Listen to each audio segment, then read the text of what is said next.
very good afternoon and welcome to the UBC Weekly News Roundup today on the 6th of April 2025 with me, Sharon Kyomugisha. Today a mammoth of runners attended the 12th edition of Kabaka Run in his palace in Mengo for the 70th birthday. Now, Kabaka Ronald Mwenda Mtebi II flagged off the runners in different races of 21, 10 and 5 kilometers. Despite the heavy rain, it did not stop runners from enjoying and running in their respective races. Katikiro Maega advised people to continue respective medical guidelines and for Uganda to achieve the target of kicking AIDS by 2023.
Express our appreciation to all the people who have brought the kids. We appreciate the partners and all the people of Uganda and our friends who have joined us to celebrate the Kabaka's birthday, but also to work together to banish HIV/AIDS out of our country. We appreciate the unity exhibited by the people of Uganda and our friends celebrating the Kabaka's 70th birthday. And if we work together, a lot can be achieved, especially in the area of health, particularly the objective of banishing HIV out of Uganda. So I thank everyone who has run. I thank the media houses. I thank everyone who has directly or indirectly contributed to the success of the Kabaka's Birthday Run 2025. The Kabaka's Birthday Run is a good signal to government, if at all they can understand. One, you collect money, people have contributed money, they have put on their jerseys, celebrate 70 years of our Kabaka, but all the money is given to people to treat them against sickle cell, against AIDS, with no corruption. That's what we are saying. This money is going to go without any taxation and people will be treated. What else do we want? This innovation can now be exploited by central government to elevate this day to a national day to such a level it can become a high tourist attraction and can be a huge economic potential. In here, I see a busy airport. I see flourishing hotels that accommodate.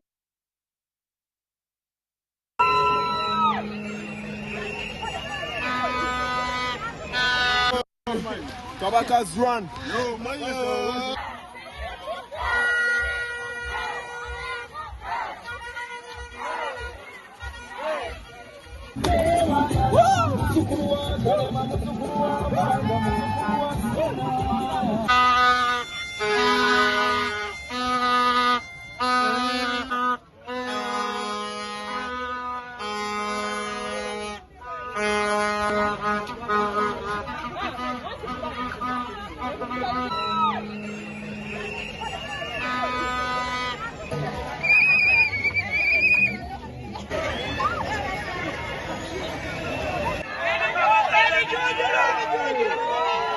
era nga twebaza Kabaka emisiri yakutegekera okugoba obulwadde buno bunamutta.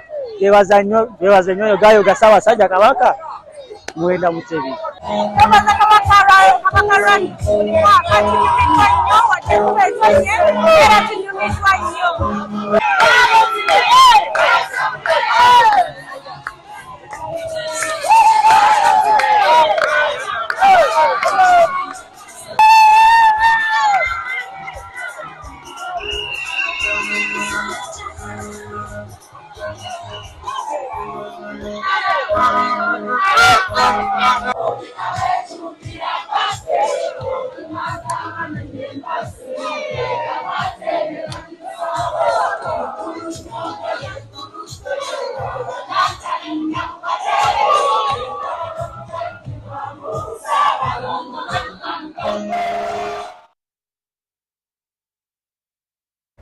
Even on this side, I can feel the love for the Kabaka as well. Well, welcome back to everyone that participated, and I hope you had a great time. Not even the rain could stop them. Interesting.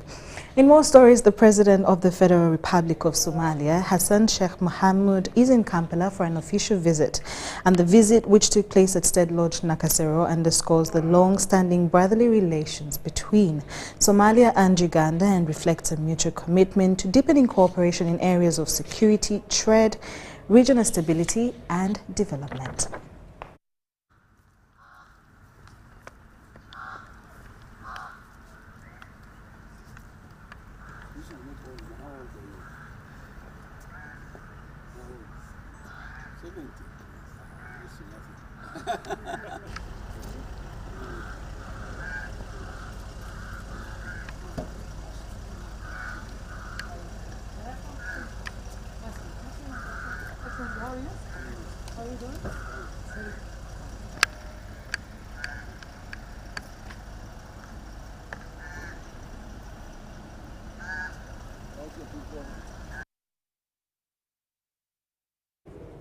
In the course of the week, President Museveni earlier was in South Sudan on a diplomatic mission aimed at resolving tension between President Salva Kiir and his Vice President, Dr. Riek Machar.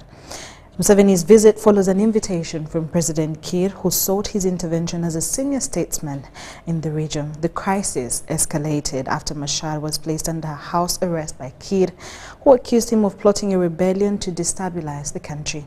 In a statement posted on X, Museveni reaffirmed Uganda's commitment to strengthening bilateral relations with South Sudan and promoting regional stability.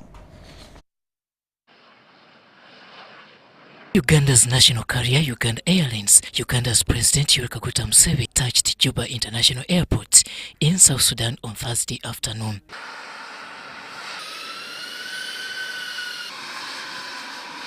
To receive President Yoweri Museveni at the airport was the South Sudan counterpart, President Salva Kiir.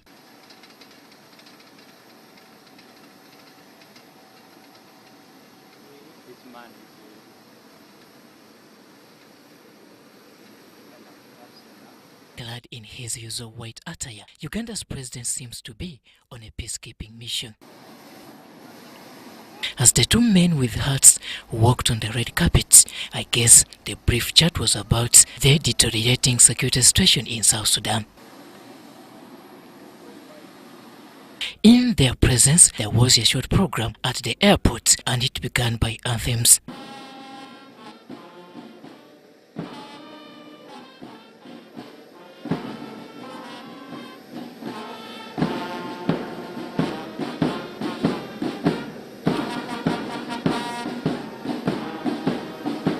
The parade was equally mounted to offer guard of honor to the visiting presidents,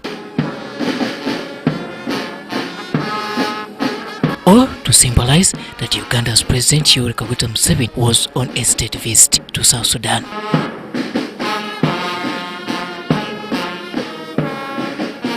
To receive Uganda's President, His Excellency Salva Kiir was in company of South Sudanese Minister of Presidential Affairs, Chol Maut Ajong, Foreign Affairs and International Cooperation Minister, Ramadan Mohamed Abdallah, Defense and Veteran Affairs Minister, Chowthon Balok, among others.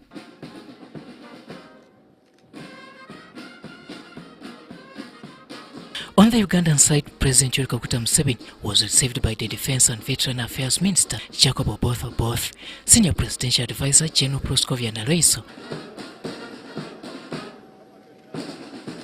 Later, the two presidents checked in at Juba International Airport VVIP lounge. Later on in the day, the two presidents had closed-door sessions.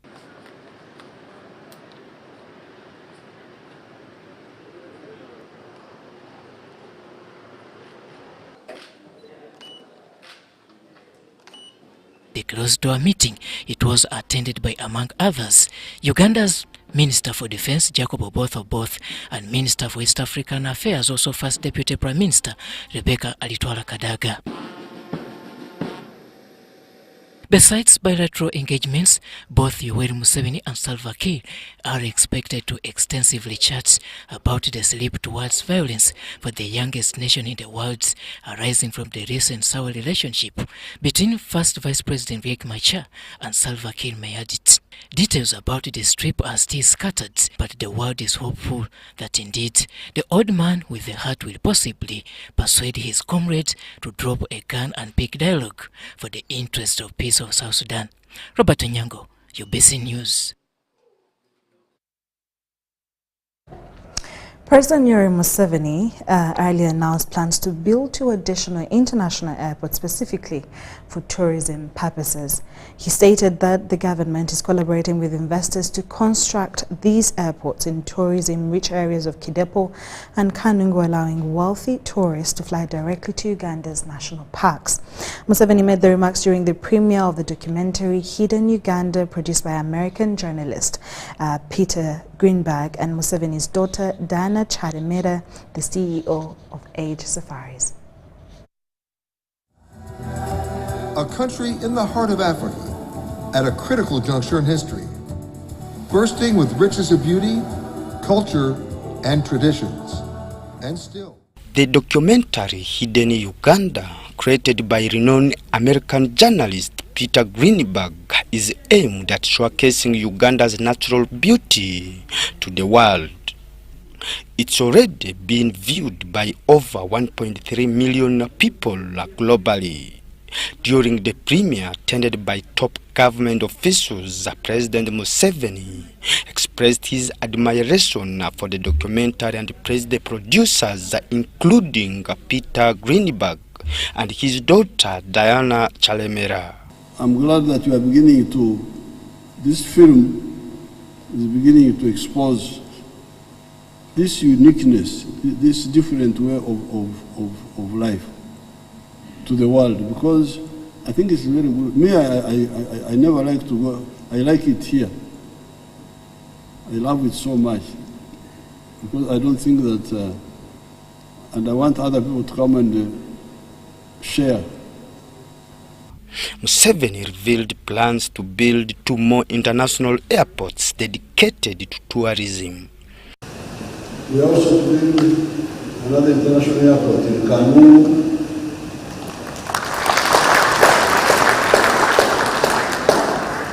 the Chihi area, for the same reason.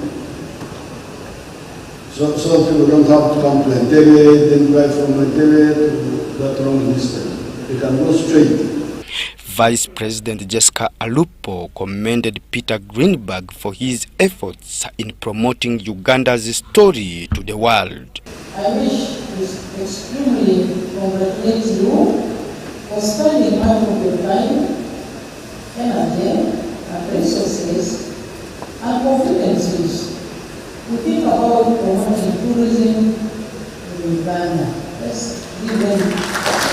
The Chief Executive Officer of the Age Safaris, Diana Chalemera, expressed her enthusiasm for promoting Uganda and urged President Museveni to allow more time for Peter Greenberg to feature Uganda in his Royal Tour series in the United States. I think he and his team have done a commendable job in trying to capture the essence of our beautiful motherland. Peter Greenberg also thanked President Museveni for granting him unrestricted access to Uganda's stunning landscapes for the documentary. Again, I thank all my friends for being here tonight, the friends I met, the friends who worked so hard to make this happen, Mr. President, Madam First Lady, Madam Vice President, and all the other dignitaries who are here. Thank you for taking your time to come tonight, and I hope you'll enjoy the show. And again, thank you for having me in Uganda. Following the premiere, the documentary will now be broadcast on Ugandan television, including UBC TV, and will also be available on various online platforms. Philip Aguta for UBC News in Kampala. In more news, during the week, jubilation and excitement filled Lira city main market as Uganda's Prime Minister Robert Nabanja made a surprise visit and personally handed out financial support to vendors. The visit came shortly after she represented President Yoweri Museveni at the malaria vaccine launch in a patch. It was a scene of pure excitement here at Lira City Main Market as Prime Minister Robin Nabanja, on the invitation of the Woman MP and Health Minister Dr. Jane Ruth Acheng, walked through the stalls handing out envelopes of cash.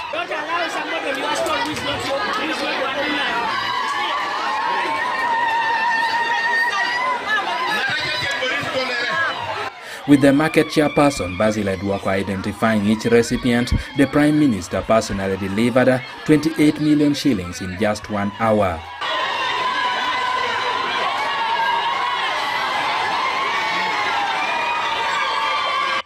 At some moments, the Prime Minister was swallowed by the crowds as news of her generosity spread.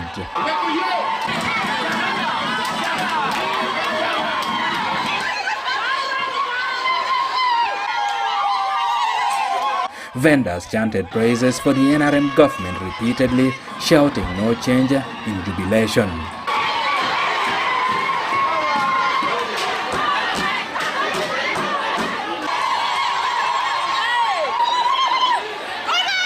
How much have you received? 100.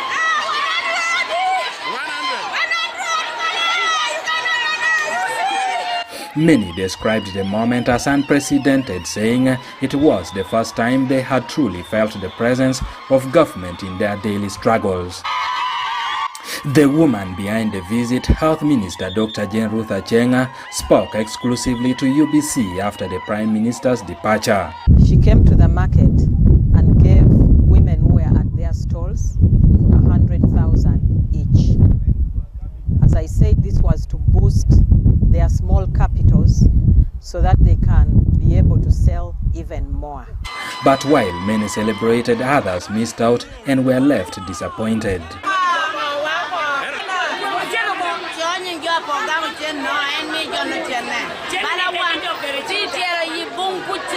So I want to appeal to those who did not get to take heart.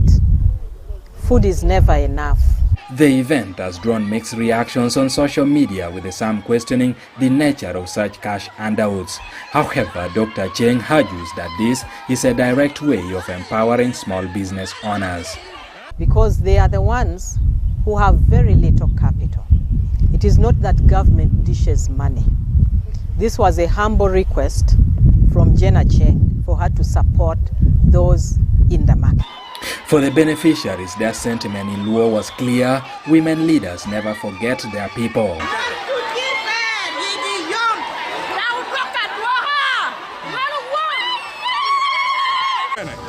As the sun sets on this extraordinary day, Lira City Market remains abuzz with a chatter and celebration. While some vendors return home with a financial boost, others wait in anticipation for the next opportunity. Ediolwa, UBC News. The Parliamentary Committee on Presidential Affairs wants an increment of the State House budget in the forthcoming financial year 2025-2026. The commitment observed that is the current financial year 2024-2025. Some activities under State House faced budget constraints. In the same meeting, some members of Parliament also wanted increment on some of the presidential activities, including trade and investments.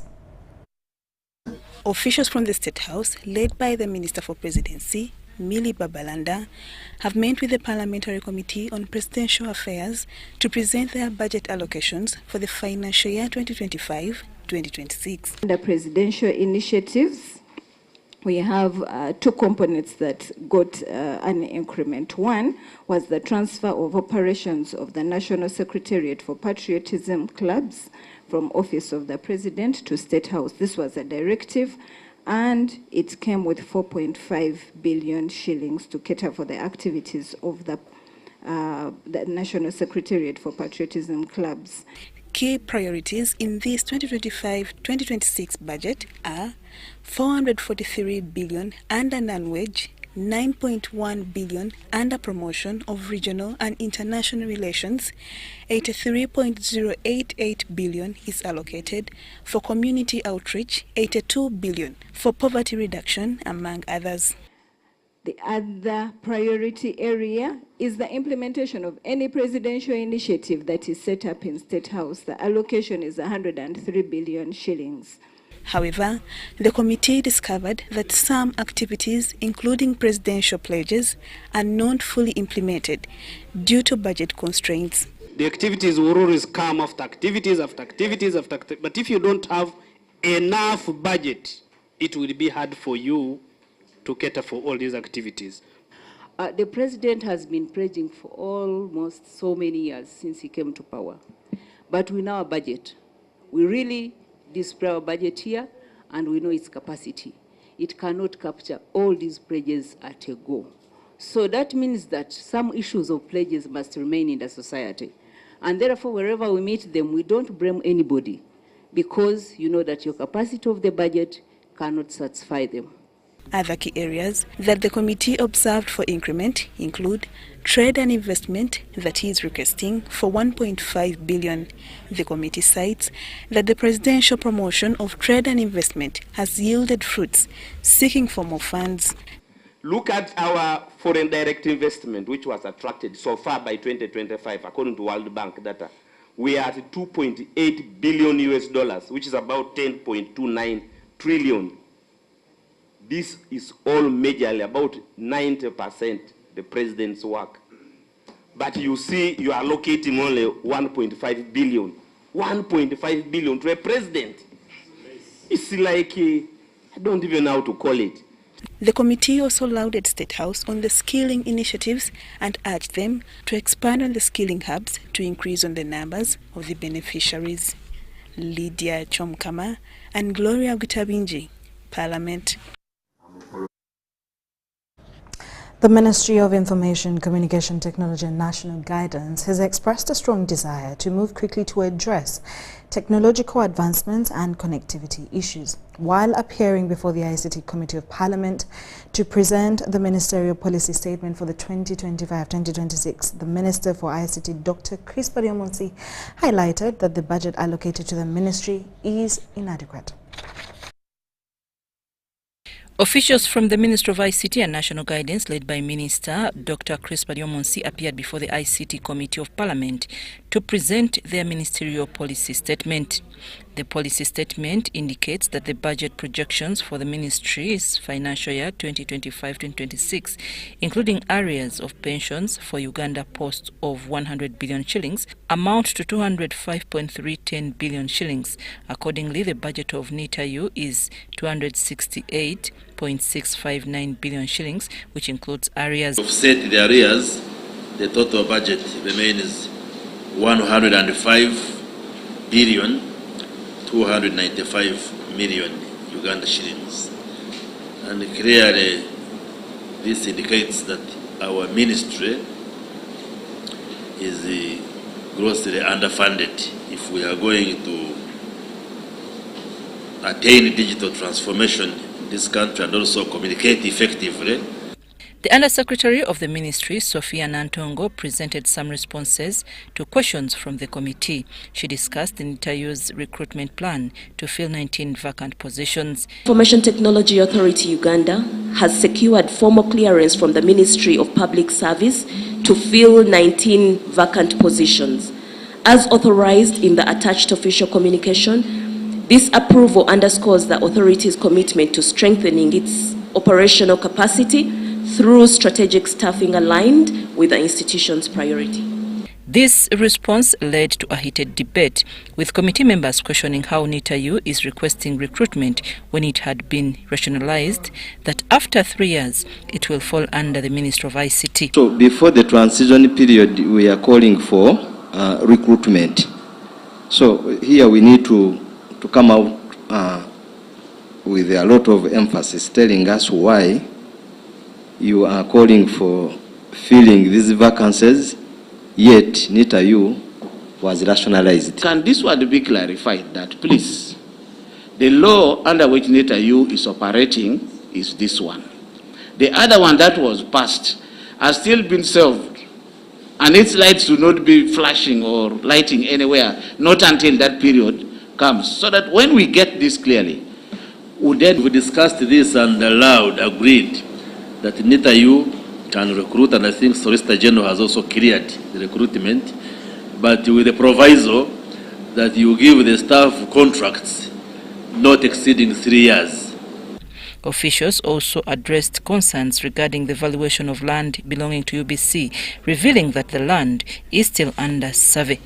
However, committee members raised questions about the handling of land in Kololo, where a mast belonging to a minister is situated. We did acquire a land title just in the middle of our land, but that was done just at the time before the vesting order was issued in 2005. It's a legal case. It's before court, so we hope that justice shall prevail. But also political intervention, I think, is called for to make sure that it's a win-win, because we are all into transmission.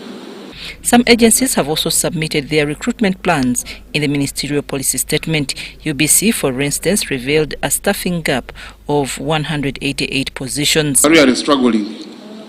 In this book, when I checked on page 53, under UBC, I discovered there are some departments in UBC which have 0 staff.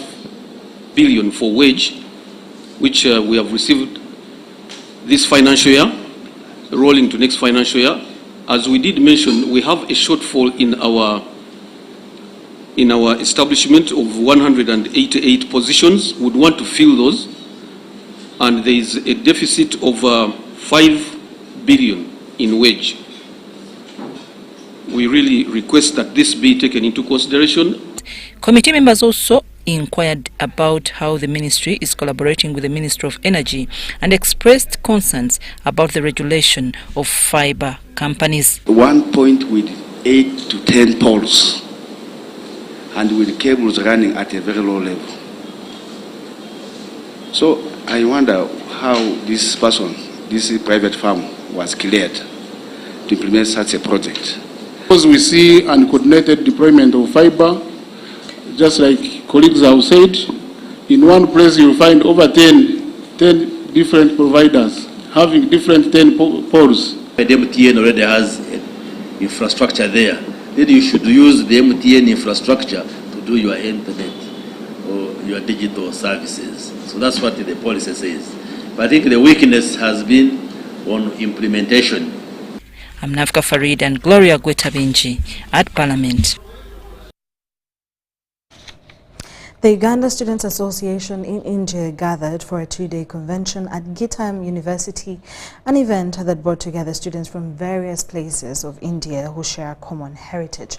The convention, held under the theme United by Roads, Inspired by Dreams, provided a platform for the students to reconnect with their culture, discuss the challenges of studying abroad, and find inspiration for future success. The highlight of the event was the presence of Major General Apolokasita Gowa, the Director for Citizenship and Immigration Control in the Ministry of Internal Affairs. Excelling in academics and other co-curricular activities. We aim at supporting individual students in cases of emergencies and also promoting one's talent. So we are promoting unity amongst students through our different activities. Recently we had the Independence Day celebrations in Gujarat, and today we have had the House Convention, which has been a very successful event. We hosted the Director, Ministry of Internal Affairs, and we also hosted the Education Attaché, which had a very good advice and impact to our students. So we hope to continue in this direction to see that students in India can excel not only academically, but also socially and in other activities. This event of the House Conversion has been an awakening, has been a dream awakener, has been it has brought us together, it has made us meet from the different campuses, it has promoted unity within us, and we are able to share a number of ideas. It has also not only just enhanced unity, but it has provoked in us a mind to think beyond what we are able to do. And so we are thinking of being nation builders and more than just job seekers. Official house t-shirts. It is a small project. Students and researchers from Makerere University have been urged to explore ways to incorporate measures that effectively address climate change into practice. This has been said by Dr. Nabase Habat, the Commissioner of Environmental Health, Minister of Health at Makerere University School of Public Health during the 20th Annual Scientific Conference. He urged youths to embrace environmental conservation initiative to reduce the spread of communicable diseases. In aspects such as One Health, because that's where we are going. As the Minister of Health, we are looking at some of the innovative ideas like environmental health surveillance, to be able to see the linkage between, for instance, wastewater surveillance with outbreaks such as Mpox and Ebola. And we are looking at how we can engage in laboratory work and testing to see that we interrogate further why you continue to see this burden happening, especially at the ports of entry and then areas that seem to be at high risk. So there's a lot of science, especially new scientists, now to be able to study the linkage between climate change and One Health. The other aspect is the aspect of malaria, for instance. We have been beaten hands down as government that we continue to see doubling of numbers of malaria cases. We have had a lot of integrated interventions to manage malaria as a burden, and the approaches require all that combination of it. I encourage you to read this adaptation plan, identify the gaps, and do research, which can help develop some interventions that can be relevant to our situation. Another one is related to environmental determinants of health. What are we talking about here? We are talking about water.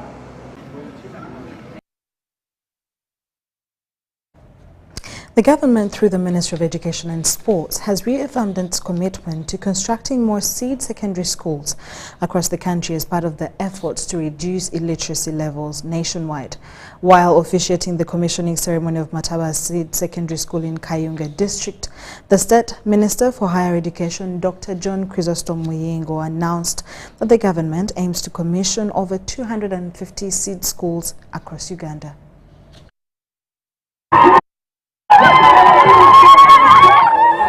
The commissioning ceremony of Mataba Seed Secondary School in Kayunga District was marked by vibrant celebrations and jubilations as residents welcomed the development with excitement. The State Minister for Higher Education, Dr. John Chrysostom Muyingo, arrived at the function at around 9 a.m. and was received by the State Minister for Finance and Area Member of Parliament, Fontenjeru North, Amos Lugolobi. Dr. Muyingo commended the government's continued prioritization of the education sector, noting that seed schools have significantly boosted access to affordable education in rural areas.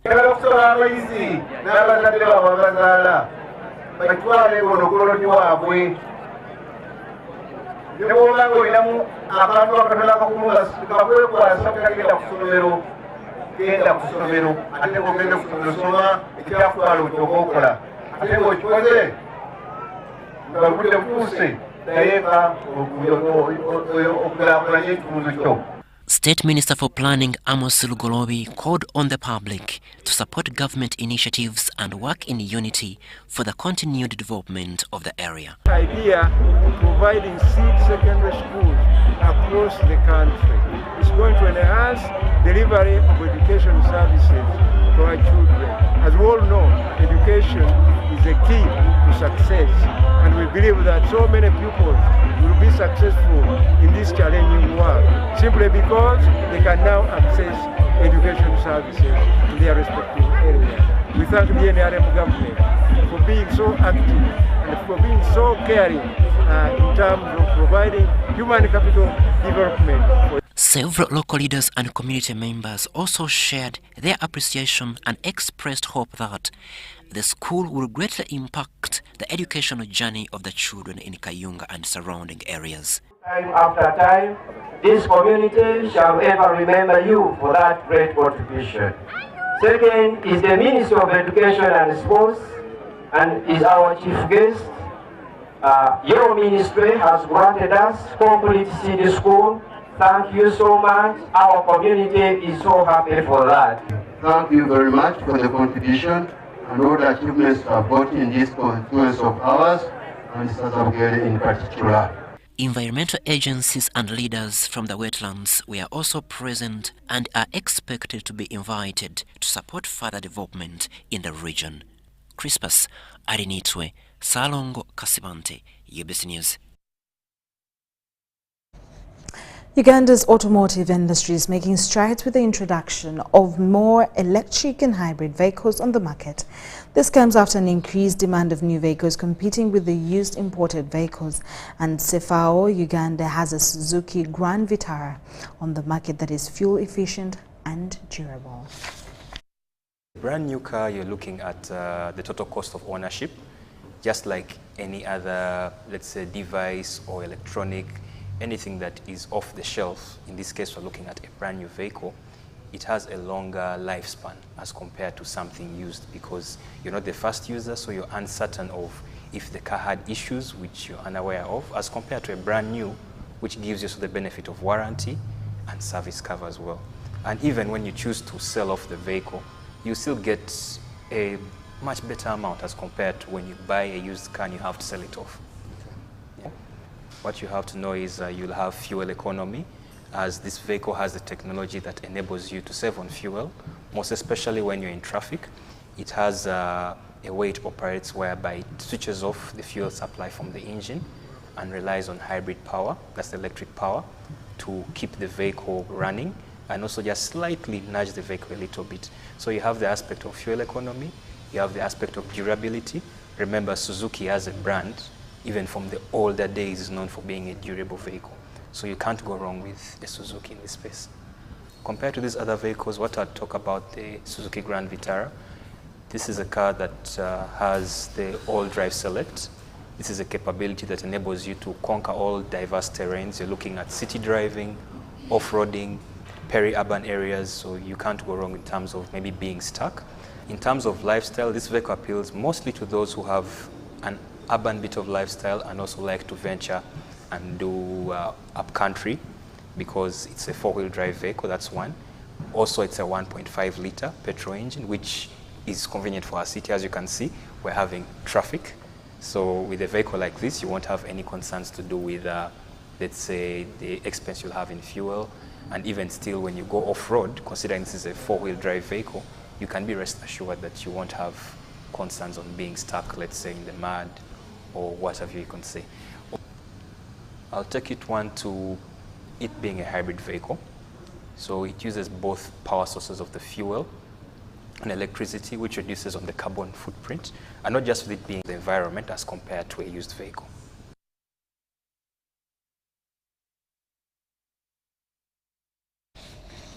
Uganda Electricity Generation Company Limited has hosted the Research and Energy Symposium in Munyonyo, Kampala, showcasing studies aimed at enhancing productivity in Uganda's energy sector.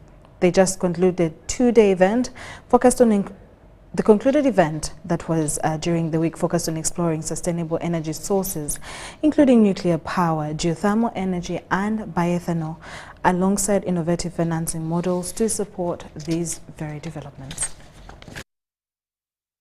The symposium highlighted Uganda's ambitious plans to diversify its energy mix, which currently relies on hydropower for over 90% of electricity generation. So there is still a lot of potential.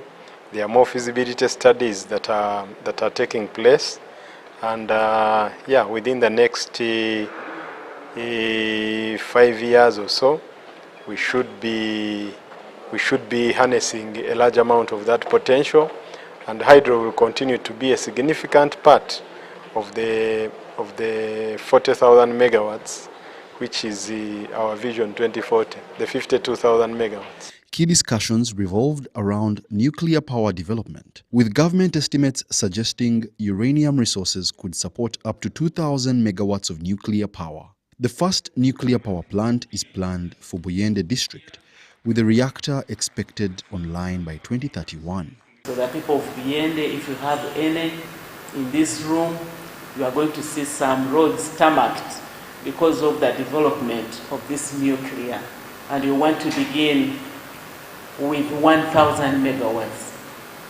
1,000 megawatts by 2031 from nuclear. Other research presented included bioethanol production from water hyacinth, led by UEGCL and the Center for Research in Energy Conservation.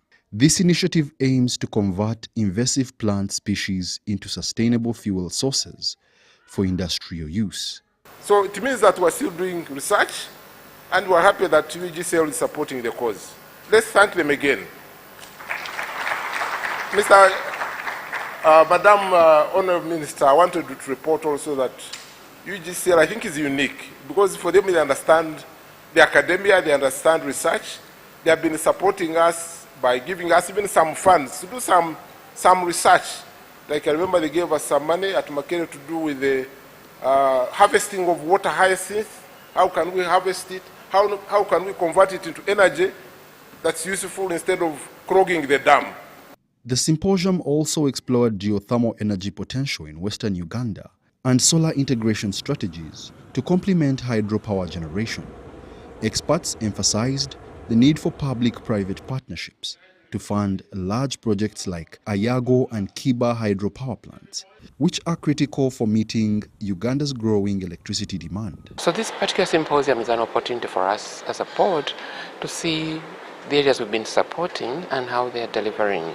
And we look forward to the second day where they will even, working with academia, we will be able to see the best research projects that are coming on, and we see how we can embrace them, because we want to improve the quality of our performance as a company, efficiency and cost effectiveness actually. The event concluded with a call to action for stakeholders to collaborate on innovative solutions that ensure energy security and sustainability for Uganda's future. Wadulo Arnold, Mark, UBC News in Munyonyo, Kampala.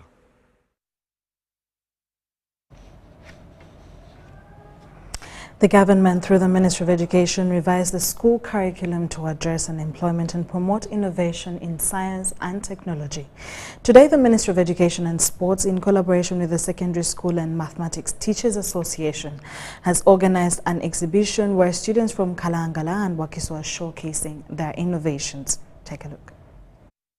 What we were looking out for is how these children transform the knowledge they acquire in class in their subjects into projects that solve day-to-day challenges in our communities.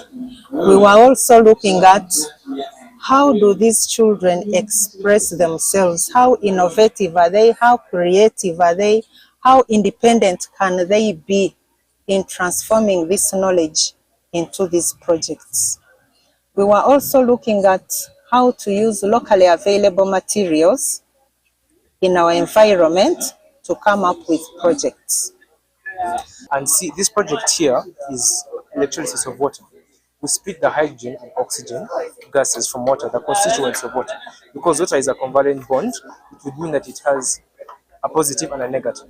Here we have a cathode and an anode. The hydrogen, which is the positive which is positively charged, goes to the anode. Then the oxygen that is negatively charged would go to the cathode. In that case, we would get hydrogen, which is a very important fuel. Because right now, though there are very many renewable energy sources like solar and wind, they have their own fair share of disadvantages. Because solar would need a lot of land, and wind energy is only accessible to guys who have access to prevailing winds. Now, in this case, nearly everyone on Earth has water.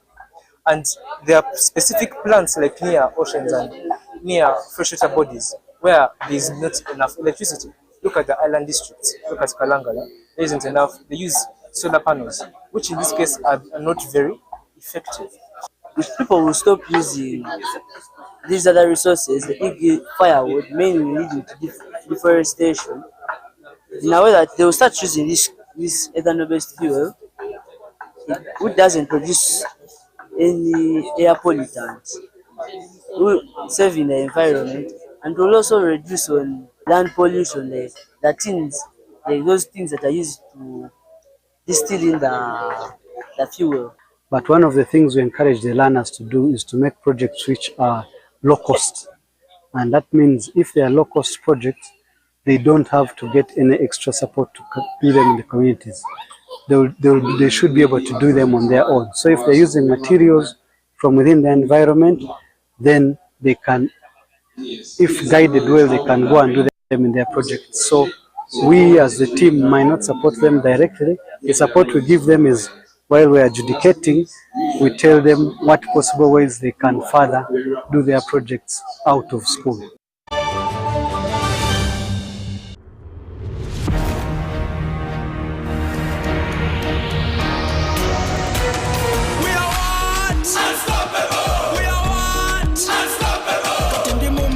Come on, mo pocket, tambula body street, issues are my target. We are what? Unstoppable. We are what? Unstoppable. I'm in a plantation, but on a global mission, internet ambition, full condition. We are what? Unstoppable. We are what? Unstoppable. Oro cash is gone, netaga yo kaloni, niga mukafoni, money in the zone. We are what? Unstoppable. We are what? Unstoppable. We are good.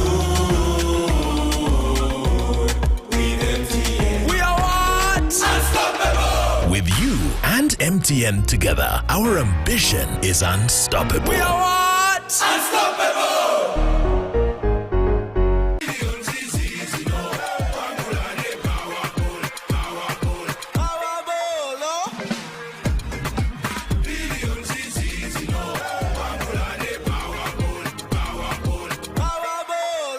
Step into a world of excellence, comfort and pride with Royal Foam Furniture, crafted to perfection right here in Uganda. We bring you state-of-the-art living room furniture and bedding products at affordable prices. Our wide variety of mattresses include orthopedic, pillow top, spring mattresses suitable for institutions like hotels, and many others for home comfort. With every piece telling a story of royal excellence, our products are built with the highest quality materials made to last. Experience royalty with Royal Foam Furniture, proudly made in Uganda, so buy Uganda and build Uganda. Visit our showrooms at Ginger Road, Chambogo Junction, Bukota Chisasi Road, and on Victoria Mall, Entebbe, on the first floor. Buza Kamiso now, enhancing tax education and bringing it closer to the taxpayers. Many Ugandans have questions about the taxes they pay to URA. When we come at revenue, they tell us to clear Chitenge at 10,000. And when we are selling Chitenge, we sell it at 17. So we don't know whether we are working or not. Understanding your tax obligations can help you grow your business and avoid unnecessary losses. Now, you can get direct answers. Send your tax-related questions via WhatsApp or SMS to 0790-141-887 and the Commissioner General of URA, John Musinguzi, will personally address them. Tune in to UBC News Tonight every Monday and Wednesday for expert insights and clear explanations. Boozer Commissioner.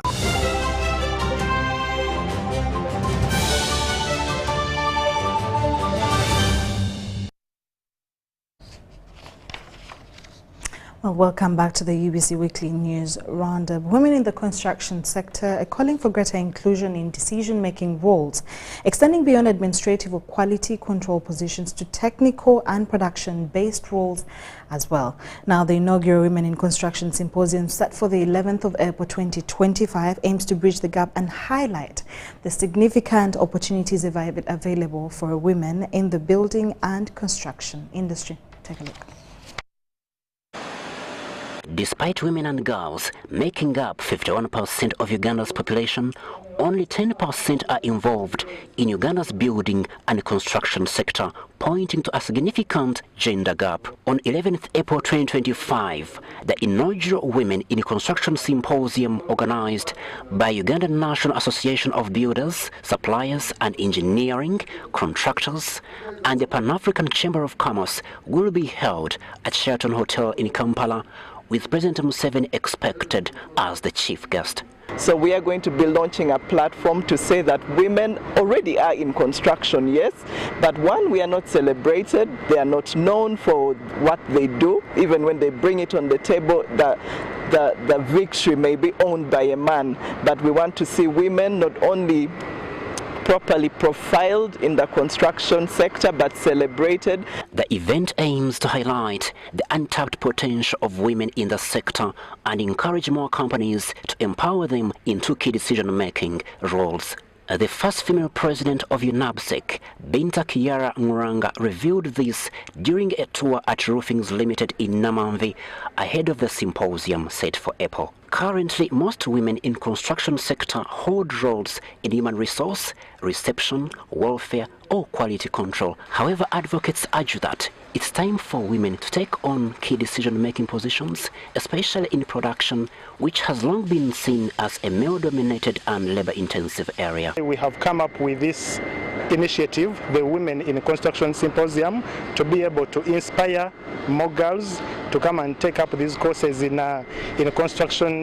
The kind of jobs that are available are more prone to be given to men because of the nature. However, we have given opportunities to the women as well. If you go to our marketing department, sales department. Diana Nanyonzi and Atuembere Gloria are both civil engineers who are working in the building and construction sector. They insist the narrative is slowly changing, pressing on in the long-known male-dominated sector, regardless of the sector's physical demands.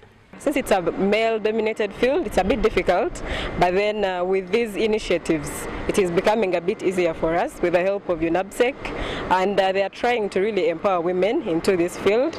In a field which most people used to think it's a male-dominated field, and we have no space, is something that I'm proud to be part of.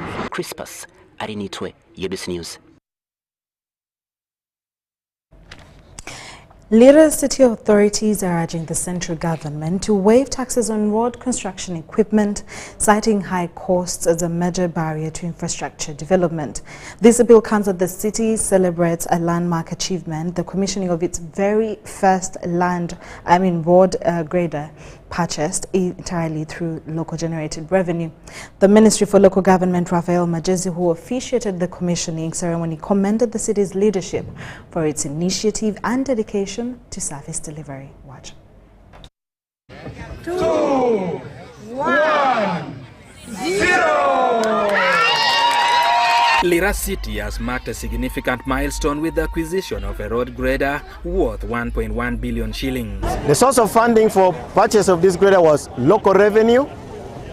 We bought this grader at a cost price of 1,100,946,000. For all these years, Lira City did not have any road equipment. This is the first that we are acquiring.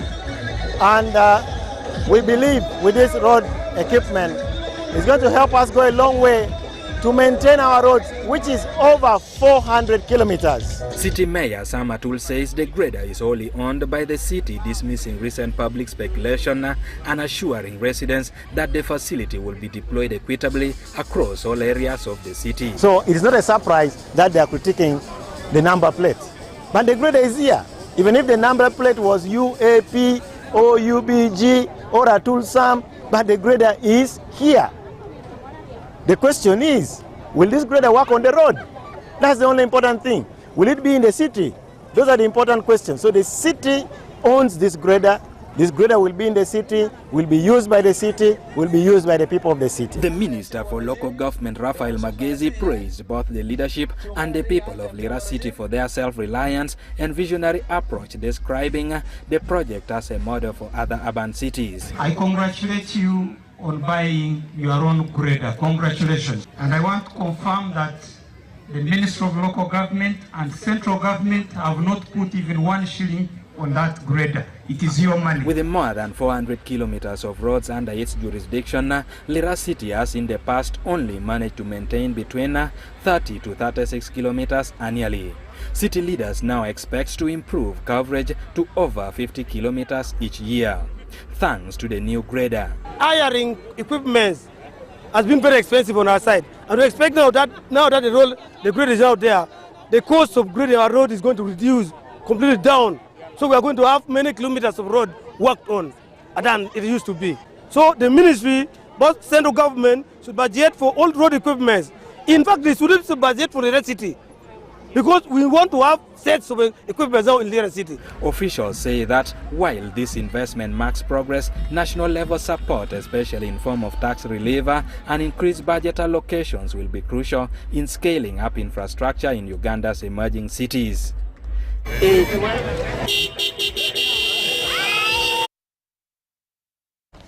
That summarizes everything we had for you during the week. Thank you so much for being a part of the UBC Weekly News Roundup. My name is Sharon Kyomugisha.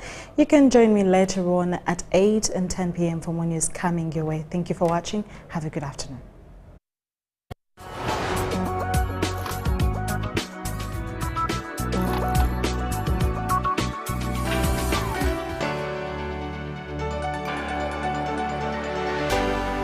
UBC, inspiring Uganda. Buza Kamiso now, enhancing tax education and bringing it closer to the taxpayers. Many Ugandans have questions about the taxes they pay to URA.